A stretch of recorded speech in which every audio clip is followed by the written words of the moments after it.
Martins está conosco para analisar o que foi esse encerramento de campanha eleitoral aqui nos Estados Unidos. Américo, no caso, até pontuando, Kamala Harris já votou. Falamos de Trump que vota hoje, Kamala Harris já votou pelo correio. Ela que também hoje deve conceder entrevistas a emissoras de rádio nesse dia de votação aqui nos Estados Unidos. Olhando para as declarações dos dois, Américo, vou começar aqui por Donald Trump. Reforço que em todos os discursos nesses estados pêndulo, o Trump, ele buscava ali questionar os eleitores se, nesse momento, a qualidade de vida deles está melhor do que 4 anos atrás, quando ele ocupava a presidência dos Estados Unidos. Eu te pergunto, Américo, quando olhamos para essa trajetória política de Donald Trump, quando ele ocupou a Casa Branca, quais são as boas e as más lembranças?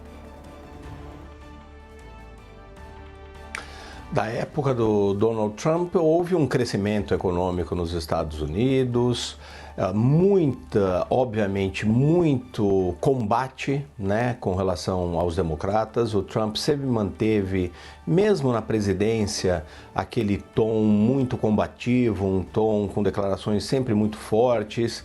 Ele tentou dar uma ênfase na política externa ao embate com a China, por exemplo.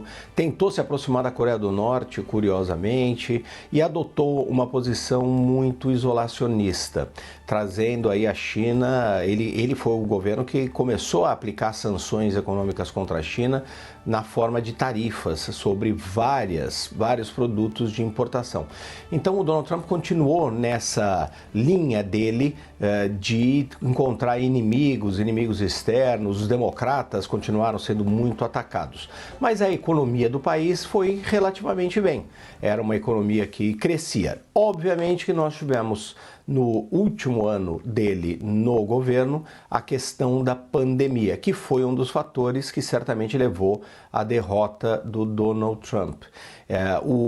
Ele era contra o fechamento da economia, ele colocou dúvidas sobre o uso das vacinas, embora o seu governo tenha comprado e tenha distribuído vacinas, mas ele teve ali uma posição ambígua com relação à pandemia. Obviamente que a pandemia foi um evento tão fora de padrão, tão fora do escopo normal das coisas, que acabou tendo um impacto muito grande na economia. A maioria dos eleitores não necessariamente associa isso à gestão do Donald Trump necessariamente. Teria acontecido com qualquer governo, basicamente. O importante ali era a resposta que foi dada, e foi uma resposta meio conturbada, justamente por uma certa negação que ele tinha da própria pandemia, enquanto muitos governadores, e a gente viu coisas parecidas acontecendo no Brasil, né? Muitos governadores defendendo, como por exemplo em Nova York, um fechamento muito maior dos lugares, da economia, do contato entre as pessoas. E o Donald Trump, ele na verdade fala sem muitos detalhes da sua própria gestão, mas ataca muito duramente a atual gestão do Joe Biden em relação à economia, e com um ponto em especial, Carol, um ponto muito específico, que é a questão da inflação.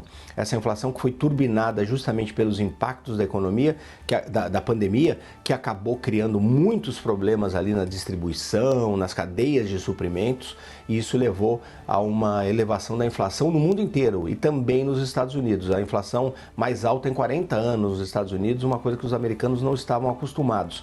Hoje essa inflação já é muito mais contida, mas a impressão que continua ficando para o eleitor americano é que ele está mais pobre, que ele tem menos dinheiro para pagar todos os seus boletos, todas as suas contas. E o Donald Trump explora muito bem isso, apesar dos últimos números da economia terem mostrado uma recuperação, um avanço. Então o Donald Trump faz um aceno saudoso ali aos seus tempos na economia, mas com muitas críticas à realidade hoje, no terreno, hoje nos Estados Unidos.